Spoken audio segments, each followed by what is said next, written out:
Hey everybody, before we start this podcast, I just wanted to let you know that this episode of Tabletop Babble is brought to you by Kobold Press and Midgard Sagas. Midgard Sagas is a new collection of 5th edition D&D adventures from Kobold Press, set in their dark fantasy world of Midgard, which if you have not checked out, you totally should. It's got so much awesome in it, and I may have done some creatures for some products, so, there's that too. The book contains adventures for characters from levels 3 to 8, all of them designed to be played in 4 to 6 hours, and all packed with action. That's right, didn't plan for game night? No worries. Boom, throw it down on the table, and you are ready to go.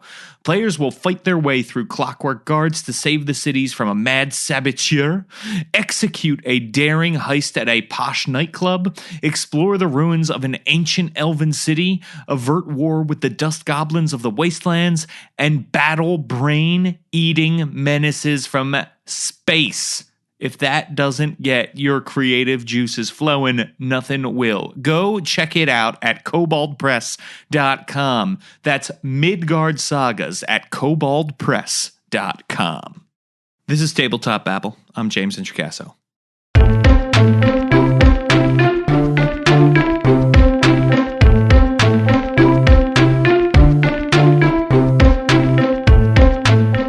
Today on the podcast, I'm talking with Josh and Amber from the Tales from Mauxferry podcast and the Evil Is As Evil Does podcast about what it is like to play an evil party in Dungeons and Dragons. This is a thing that is often considered taboo and inadvisable, but they have done it on their podcast, Evil Is As Evil Does, for many, many sessions, and it has turned out quite well for them.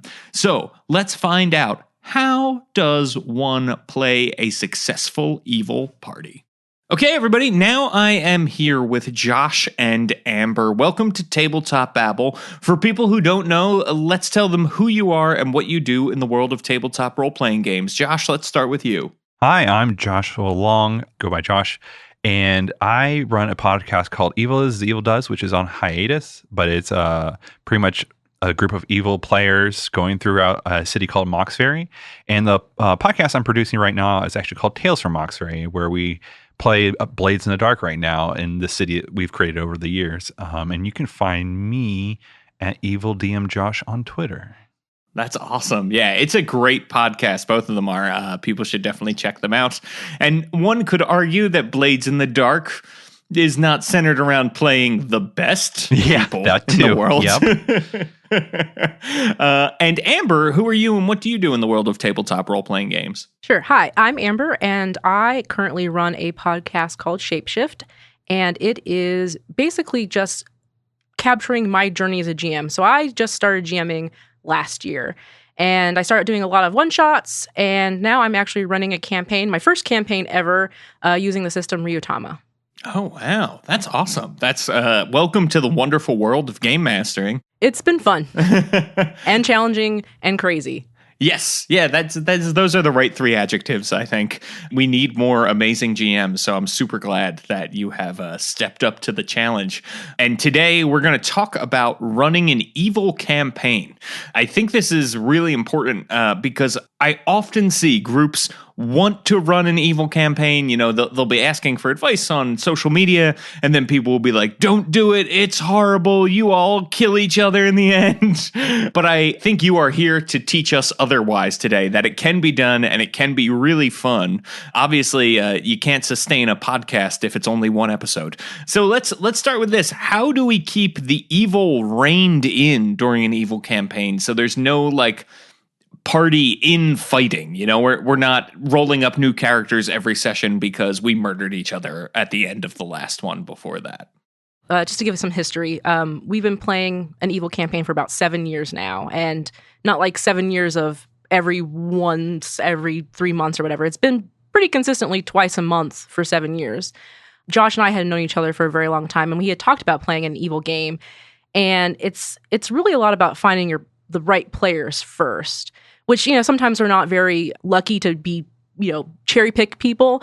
But in our case, we had that where we had 2 large gaming groups where we could go, this person is a really good player, like at the table, collaborative.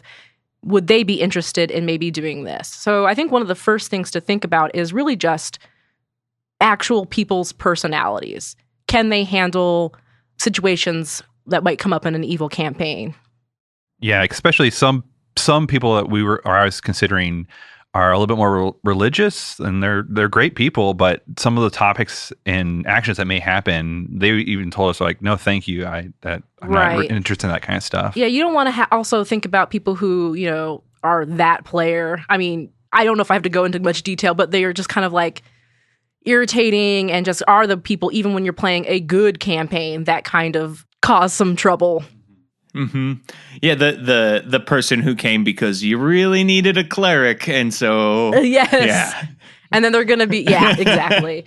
Another thing to think about once you get your players together is then really thinking about characters, as far as like making sure that they need to rely on each other. Yeah, exactly. So like the classic way is like make sure no one steps on each other's shtick kind of deal. So it's like making sure everyone like has a conversation prior saying, I want to play this kind of character, and make sure that everyone kind of has a unique role so they all fill in gaps and don't overlap each other. Because when people start overlapping each other in skills, then later on when you actually get into play, it's like, well, I don't need you because I do that too kind of deal. Right, exactly. We actually had an email go out saying, you know, what are you guys thinking about playing? And I don't think Josh really prompted us. We kind of naturally did it. I think just because the people we picked naturally are aware of the other people at the table. And I know I at first wanted to be this brawler, but then Dave, one of the players, wanted to be a brawler. And so I was like, well, I can be something different. I can be a magic user. And I ended up going with a Deathwalker Pixie. Basically, a tissue paper that can cast fireballs.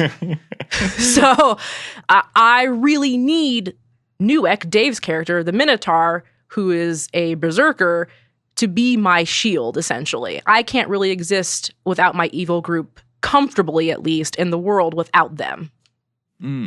Yeah, I think that makes sense. And I think it's so true that in TV shows, we don't really see villains being autonomous all the time, right? They're teaming up with other people and their plans are succeeding because they work together. And I think that's one great way to have like a cool relationship where you both need each other. Feels like a very fun, interesting, evil relationship to play out. And I think you can see that in all of our different media, you know, and evil campaigns can get evil, right? Like that's the whole point. So where do we find boundaries, and how do you deal with tougher topics? Like how do you decide, you know, the villains in Game of Thrones act very differently than villains in Lord of the Rings, right? They commit different levels of graphic evil acts. So like how do you define where those boundaries are for you as an evil party? So yet again, even before we start playing, we're like, let's have a conversation of like, what do we feel fine messing around with in topics? And one of the players, Dave, was like, I don't want anything to deal with, you know, harm to children or anything, you know, that harms children. It's like, okay. And mine was, you know, violence towards women and of sexual nature. That kind of stuff was like, I don't even want to go there. Let's not even get to it.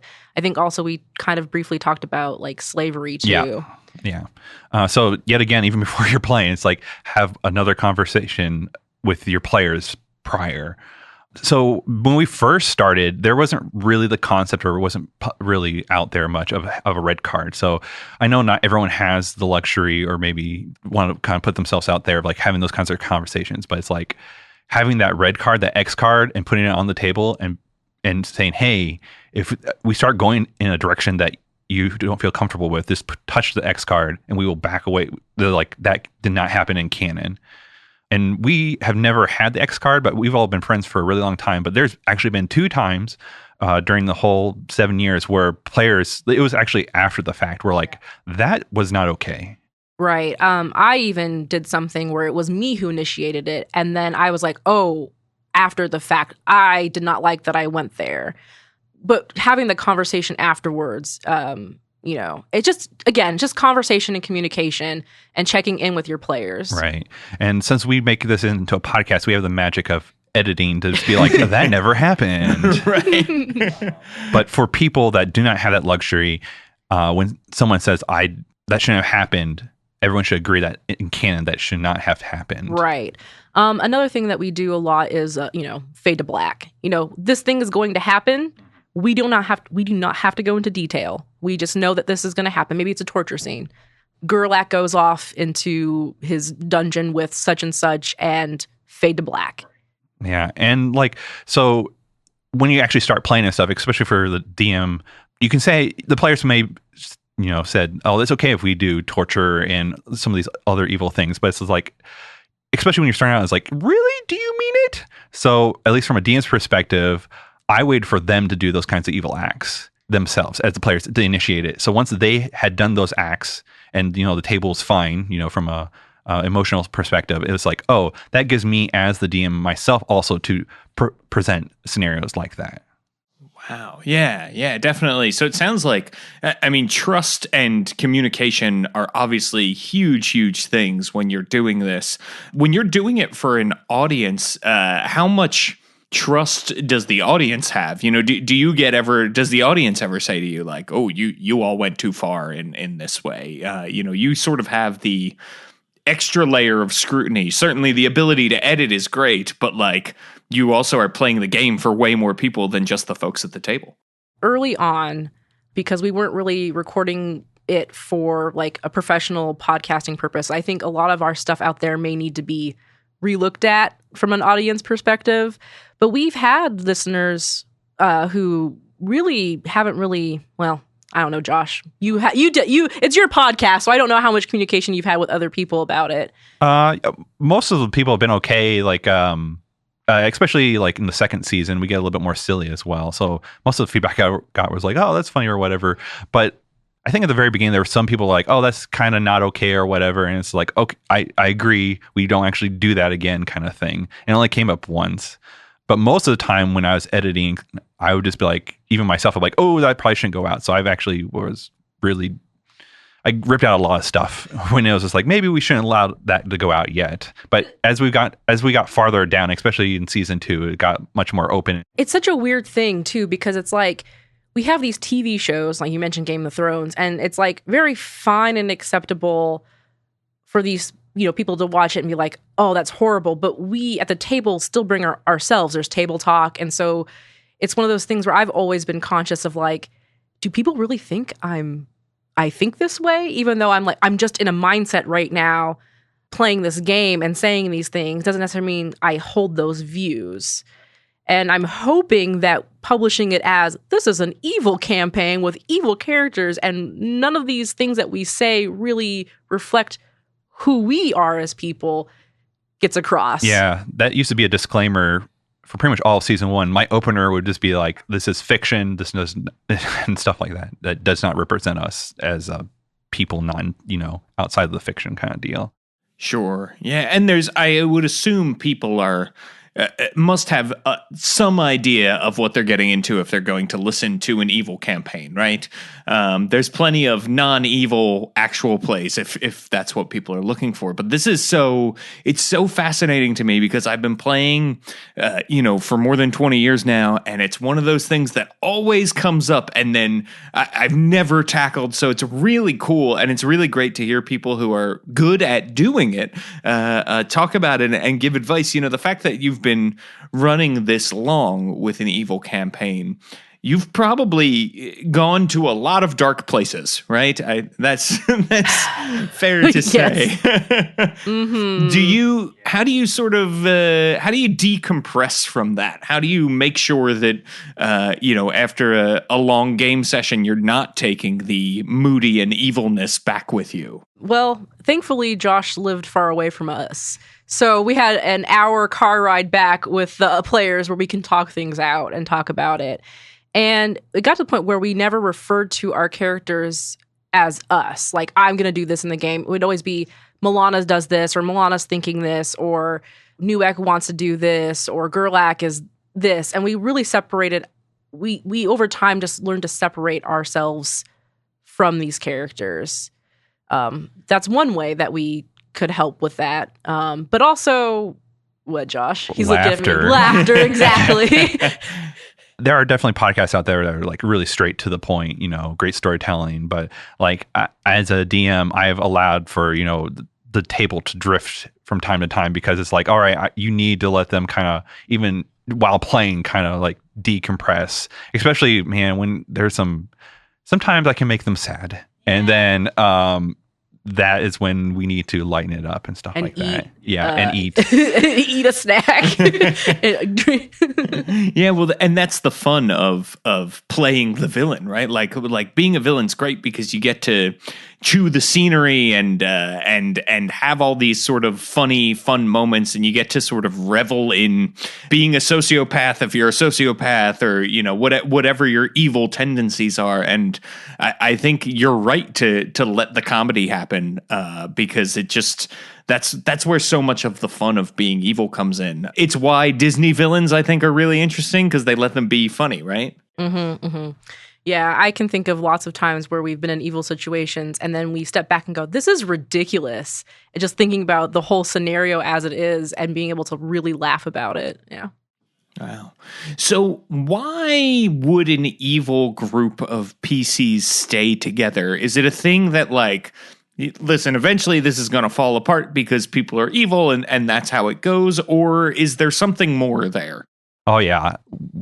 Like, we tried a evil campaign prior to this one, and it kind of fell apart. And so there's definitely lessons learned from there. For when we started this campaign that's been going on for a really long time, just to start right off the bat, it's like you need to have a little bit, at least tenuous in fiction of like, why are you guys together? It can be super tenuous. However, like as soon as they got off the boat, literally they got off the boat into Mauxferry, I was just like, all right, you guys all get pickpocketed. Now you all have a common enemy. Right. Yeah. Bringing that common enemy and focusing it on that other thing instead of us.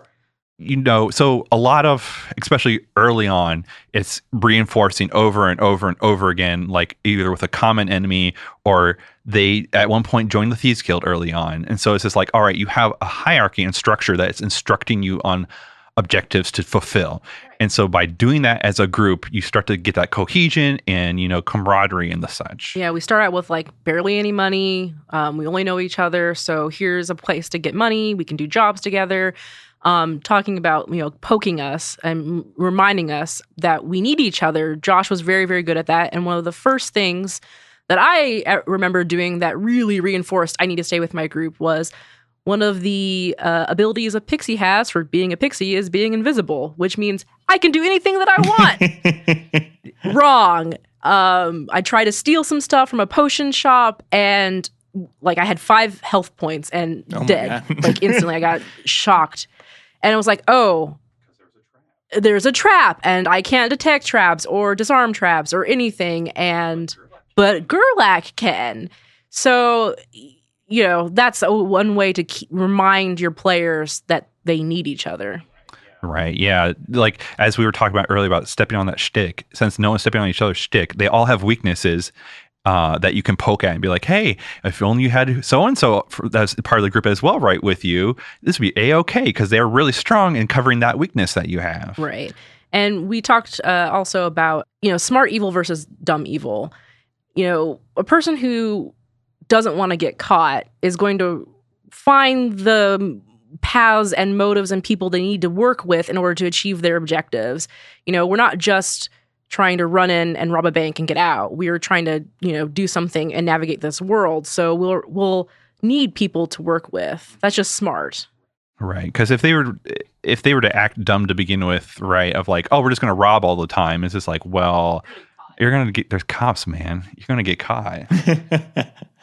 Is this a thing, too, that you see, in a game where the PCs are good, you often see that over time they create bonds too together, right? Like they, maybe they start out with sort of these tenuous bonds or whatever, but over time the players really learn to appreciate each other's characters and therefore their characters start to like each other, right? Is that a thing that you've experienced over the course of time? Like now are your evil PCs buddies? Yeah, actually, it got to the point where we realized we need a base of operations, and then we kind of in character set up this really cool mansion, and we had family dinners, and we like would talk to each other about like what's going on in our lives, or like what we found, or whatever. And it became, and like even gentle ribbing, like there's like this whole thing with Gerlach and Newek where they're joking about like Gerlach stealing his wife. Not a great joke, but it is an evil table. It's pretty funny. But yeah, so over time there are these bonds. Like remember that time that Newek pulled me out of the sea because I died yet again, being 12 hit points. God. Or, you know, that kind of stuff happens. We make these shared experiences and stories, and it creates those bonds. Yeah, which is great. You know, it's great to see that it wasn't like a, well, leave her behind and we'll you know, like the Joker, right, would just leave his henchmen behind and get some new ones. But I think the fact that you're all in a D&D party, you're all still equal, right? You all still have your roles that you fill that we've been talking about. Does that have anything to do with it? Sort of the equality as far as your power levels and usefulness to the group go? Yeah, it does, because I know that the reason why Newek keeps me around is because I am super powerful. From a magic perspective. And also I'm the one for a while that could talk to people charismatically and could get him things that he needed, because nobody trusts a Minotaur. It might not have been pure motivations, it's literally pure need, but I know Milana's character, you know, Milana also saw him as like, ooh, I need to keep this person around, because if there's ever an instance that I might need to take on more than, you know, 2 or 3 people, it'd be good to have the Berserker. Also, he's really good at like testing out traps and stuff like that. So, so it's like, at first it's just completely like, this person is useful for this. And so I don't know if our characters actually treat each other with respect per se, but definitely acknowledging our usefulness to each other. Yeah. So like, you know, at the beginning when they all started at like effective level 3 or 4, this was in D&D 3.5. And, you know, at the beginning they're like, oh, like, I trust this person because they cover me or whatever. But like when they got into those mid levels, they started really having like, oh, you're my equal in whatever, you know, power level or what have you. And however, I start to see when they're getting up there in levels now, they're around level 16, effective level 16 or 16. They're starting to now be those cracks again of like this kind of side eyes of like, yeah, we're cool, but you could like kill me and then raise me as the undead. Yes, I could. But then the other person would be like, yeah, but you just killed a god. And like, yeah, that's true too. So it's true. Well, yeah, I imagine the brawler is looking at your magic user now and like, maybe I should have been the magic user. Yeah. Finally, I can disintegrate in Ray of Death. All of those great like save versus death spells. Yeah, and then the other characters like the Skulk is just like, well, I'm effectively invisible all the time, so good luck finding me to begin with. That's true. Yeah. So now it's more of a Cold War situation. Yes. But I still poke them from now and then. They have to be very, very strong pokes now, but I can still poke them sometimes. I'm like, hey, remember, you act as a team. That's true. Hey everybody, this episode of Tabletop Babble is brought to you by Elderwood Academy. Elderwood Academy makes incredible handmade wood products like dice towers, dice trays, dice boxes, deck boxes, and so much more. You should head on over to their website, elderwoodacademy.com/don'tsplit. That's elderwoodacademy.com/don'tsplit, and check out all the amazing stuff they have. Mini hex chests for awesome dice carrying potential that can be made into keychains, so you always have dice with you. They're magnetic, they're sturdy, they're awesome. My personal favorites are, of course, their amazing spellbook boxes. I have 2 of them. They are the most beautiful gaming product that I own. It always gets a ton of compliments.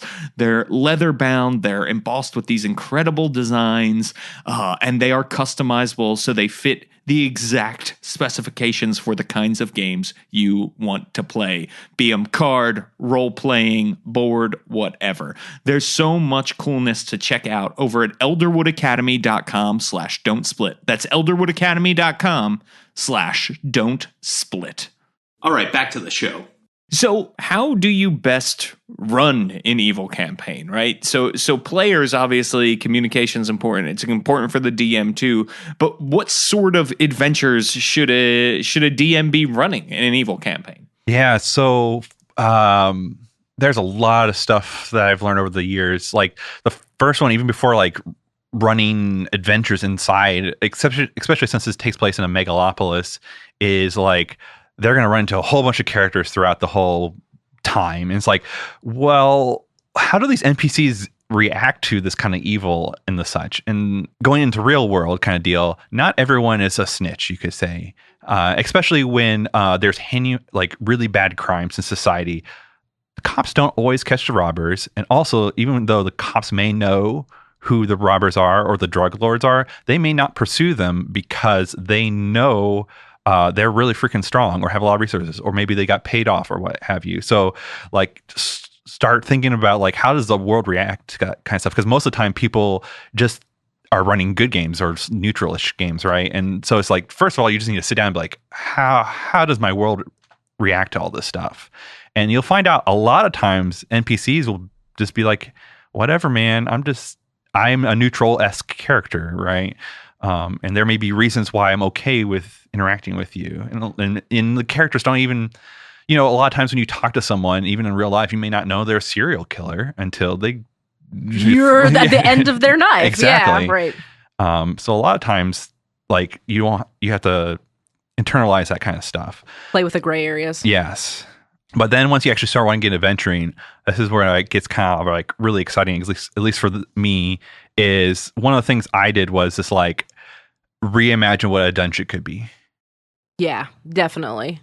And I, as a player, was always excited. There's not really a lot of reasons for the Skulk to go back into the cave. Like, he just left the cave, so like, why is he going back into a dungeon?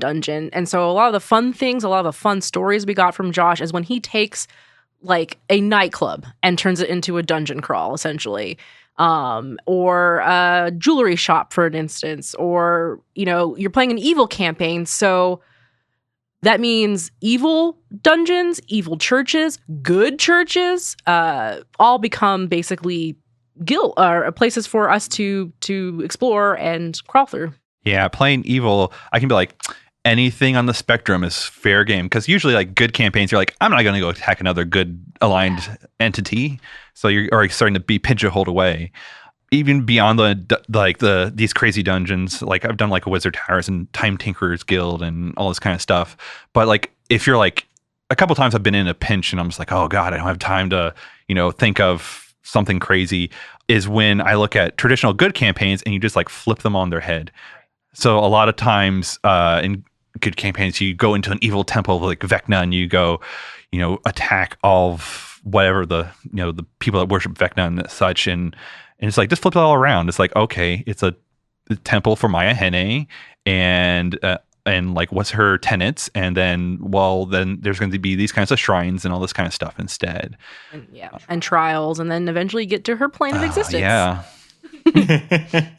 Wow. Do they ever run into good adventurers while they're going about their and it's always so glorious too, because like my favorite thing was when we stopped a saint from becoming a saint, and it was like, oh no, the city is ready to send this saint. The saint has come, this person has come back from her pilgrimage and they're going to be sainted, and we're like, no, we don't want another saint in this town.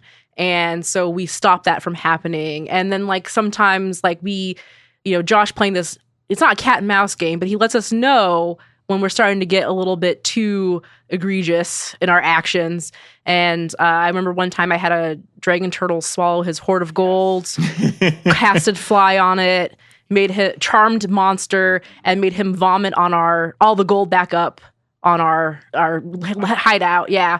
And then, some people saw that. Yeah. One of the saints that they hate showed up and was like, hey, you're going to have to pay some taxes on this. I may not have a reason. The most evil! Yeah, taxes are so good. It's like, I may not have exact evidence knowing that you stole that, but you brought revenue into this giant city and that taxes need to be paid. And then, of course, that became became very vindictive.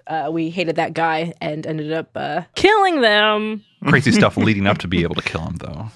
And do the authorities show up a lot? Like, is there a lot of covering your tracks in this? How do you make it so that is an exciting thing and not a like, well, now the police are showing up again, Yeah, so that is like one of the things I warn new evil DMs about is like, it's going to be super tempting to be like, hey, you did this bad thing, boop, boop, here comes the cops all the time. But if you do that, it's just going to be, your game's going to turn cat and mouse, and gets stale, right?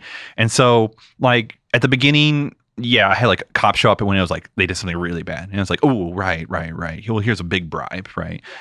A lot of times they'll do their thing or whatever, but when they do something really blatant out in the open, it's like, okay, and that was really big. Let's have a cop. Like one of the times they were like, we're so awesome. We just did all this awesome stuff. And then in one of their hideouts, a holy strike force came and tried to kill them. Yeah, I remember. That was intense. That was intense. And it scared us enough to rethink how we're doing. So again, trying to be smart evil and not dumb evil, essentially.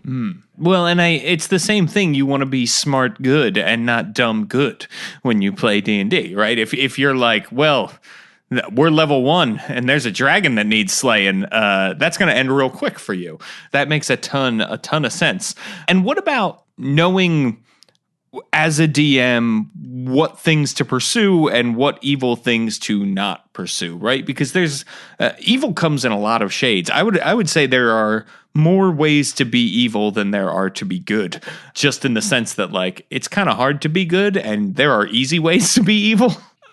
So how do you know like which direction to go for your players?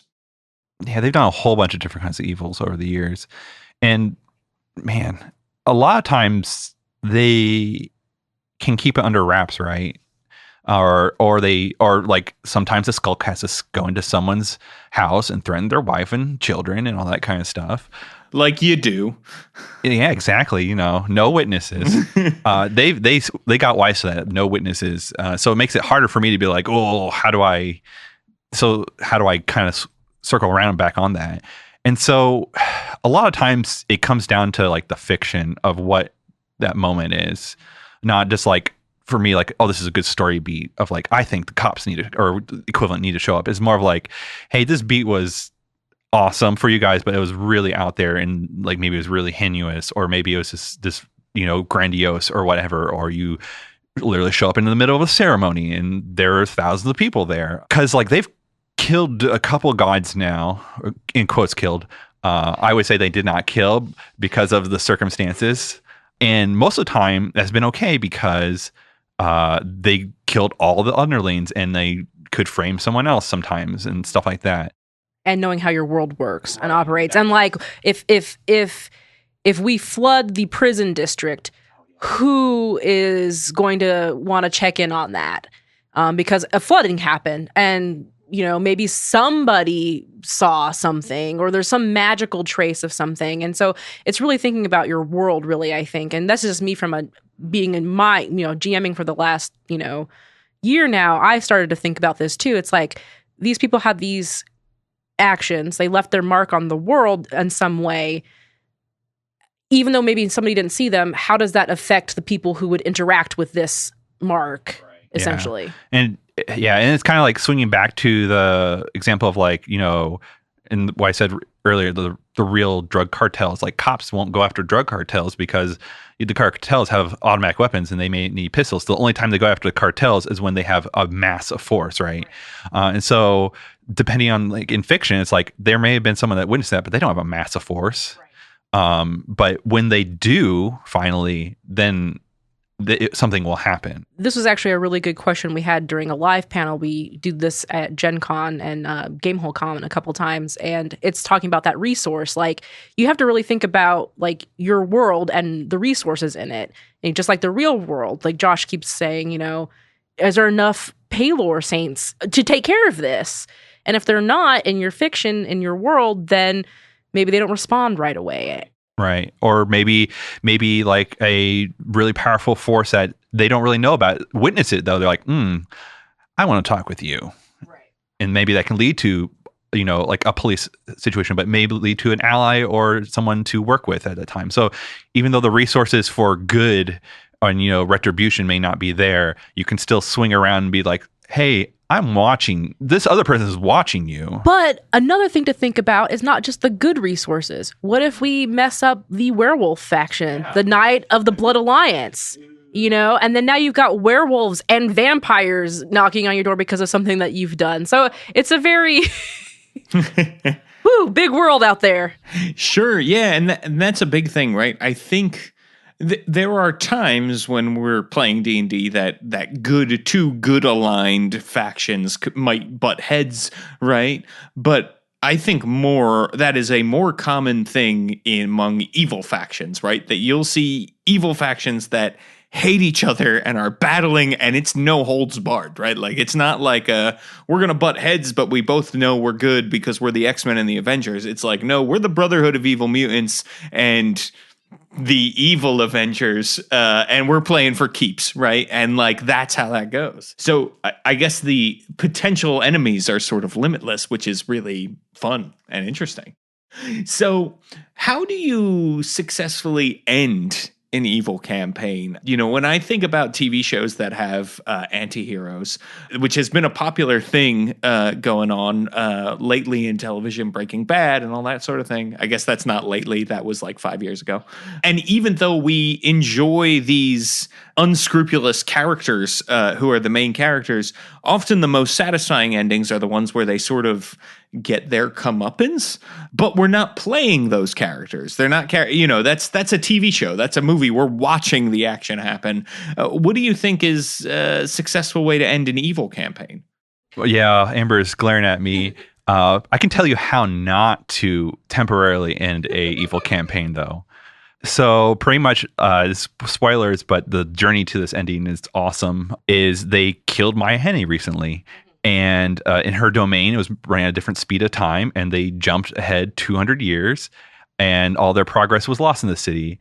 And that battle was like a super, super big high for everyone. And so they came back and they're like, what did you do? So I had to roll it back to 20 years because then a whole bunch of their stuff could still exist in a very interesting fashion, And, ending on a super big high without resolutions on what characters do is not how you end an evil campaign. No.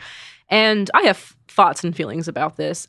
We sit down at the table and we're making this shared story, and we all have our like character motivations, and we can see kind of what we want our character to be. I think for me personally, sitting down with an evil character, I know she's going to end in either one or two ways. She's going to either achieve her goal, and one day maybe somebody stops her, in the sequel, or she dies and doesn't meet her goals. And I'm okay with either way, as long as either way is satisfying. And that means having a satisfying end or having a satisfying, like, yes, I did the thing I wanted to achieve. And actually, we're kind of talking about it right now between all of the players, what we see for our characters. And I think that's really good to actually talk about. We've been 7 years in this campaign. As much as we'd like to keep going, there's other games that we'd like to play and stuff. That's Tales from Mauxferry. So we know that it's going to have to end. So we've been talking about, as a group, how we would like to see things end. Yeah. And like a lot of when, talking with these characters stuff, they don't necessarily all have complementing goals. And so, like, there's this really weird tension that's, like, unspoken of, like, well, at some point, when this character goes for their goal, this other character may stop them. Right. And so that'll be super dramatic when you think about it, especially when they have these bonds, right, as characters throughout these years. And it's like, okay, well, what does that really look like? What happens? Like, there is so much drama and other stuff that's just going to be so delicious to consume. So, but I definitely agree with Amber for most of the characters. And I would think for a lot of evil campaigns, it's like, you're going to do it or you're going to die. At least I think for a lot of evil characters, they have crazy ambition, right? They really want this thing compared to like good characters. At least when I've like played games and seen other people play, a lot of times good characters have a goal, but it's not like it's not like a really gigantic goal of like that could change everything kind of deal. It's just like, oh, I'm here to defend my town or my city, or I want to get revenge on my wife or whatever. But don't go take revenge on your wife. That's a good guy thing to do. That's incredible. It sounds like a terrifying villain, someone who is numb and wants the rest of the world to join them in that emotional numbness. I will be interested in the campaign after this one where you all play people trying to stop your PCs now that they've become crazy overlords. So, your Blades in the Dark campaign is set in the same city. Is there ever like character crossover? Do they hear tell of each other, that sort of thing? So pretty much right now, kind of how I set this up was like, all right, I wanted to take a break from D&D 3.5, and I was like, Blades in the Dark is awesome, and I wanted to run it. And so pretty much Tales from Mauxferry is that 20 years that I mentioned, my Henny's realm accelerated time. So they're like, what happened in that 20 years when the evildoers were gone? And so literally that's what it's going to be, or that's what it is. So they already see the references. There's been references, and there's a really big reference coming in a few sessions from now of like, oh, remember this thing that they had or did? And it's just like, Oh yeah. We're going to steal from ourselves? Yeah. Okay, great. Adds different characters, right? And then, so every other season of Tales from Mauxferry now will actually go back into the present with the evildoers, and they'll be able to interact with that resolution, you could say, and help resolve a character's goals from the evildoers' perspective. And then the next season, every odd season, will then go to another system during that 20 years and explore the city more, and set up pretty much a scenario for another character's hopeful resolution. Oh, cool. I like that a lot. That's really, really cool. The time jump thing, I think, is great. It's a good cliffhanger in many senses of the word, although it sounds like not satisfying for your players. Definitely a cool cliffhanger for your audience. Yeah, in fact, I don't know if you've ever played the first Legacy of Kain game. It's a video game.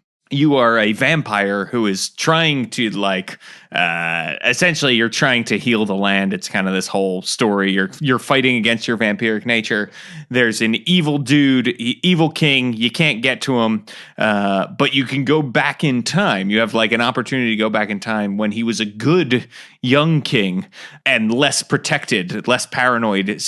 Oh. And so you go back in time and kill him. And then when you come back to the present, all vampires have been purged from the world except for you, because a vampire killed the good king who everybody loved. And so and then it's sort of, it's one of those live long enough to see yourself become the villain kind of stories.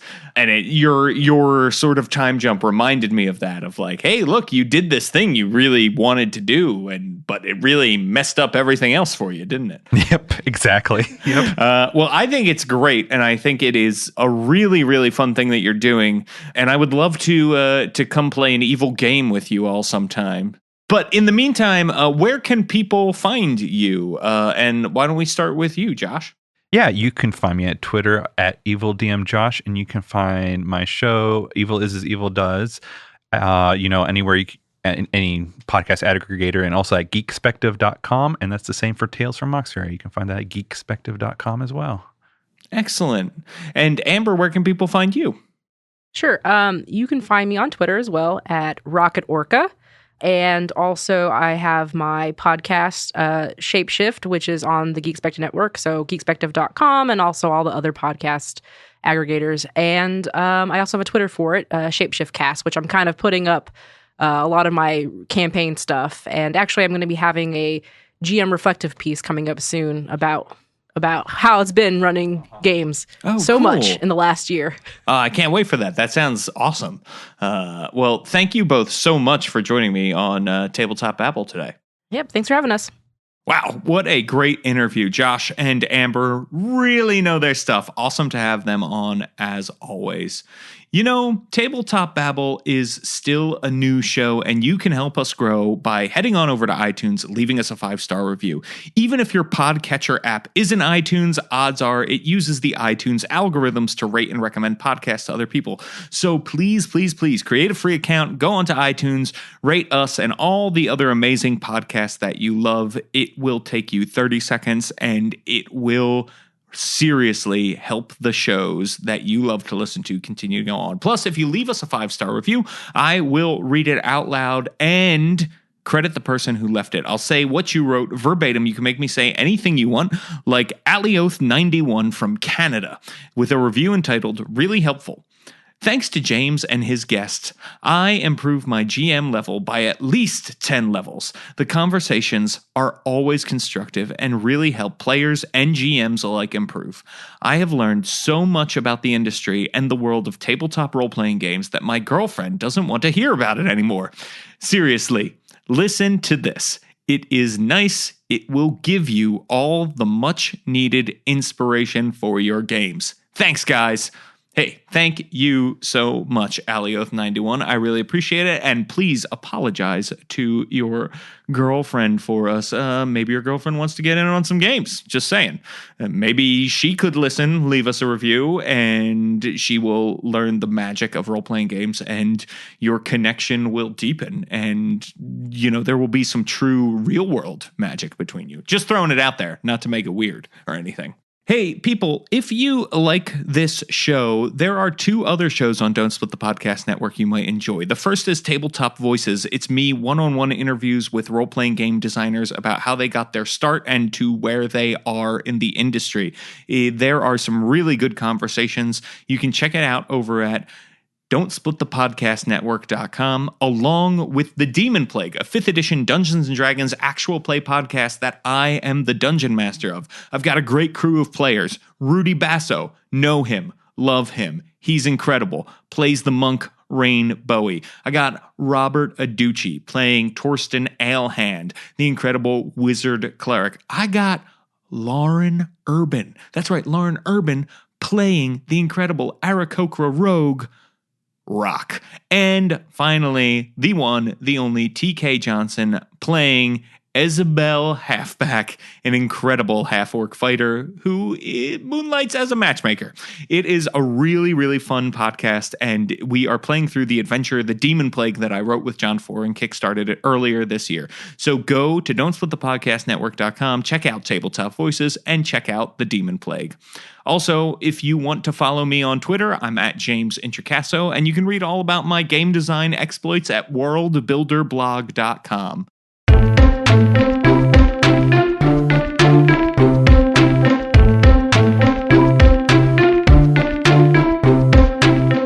Tabletop Babble is a show on the Don't Split the Podcast Network. Thanks to Rudy Basso for founding it with me. Our theme music, which you're listening to right now, was provided by Battle Bards. Don't forget that RPGs are like sex. With the right equipment, you can do it over the internet.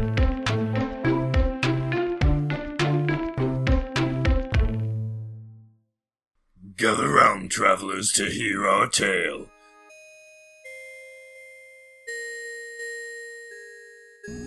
A mysterious organization called the Sisters of Sorrow have swept up our 3 heroes, and it is up to Kara, Saye, and Arnadel to do battle with the forces of evil and financial destitution.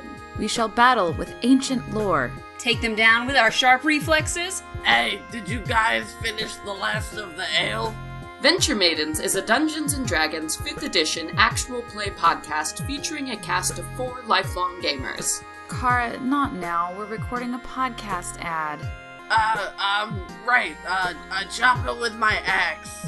For gold and glory. We post our episodes every other Sunday. We've got monsters, treasure, role-playing, a cool plot, and some strange NPCs. Find the Venture Maidens podcast today on iTunes or wherever podcasts are free. Until then, venture away.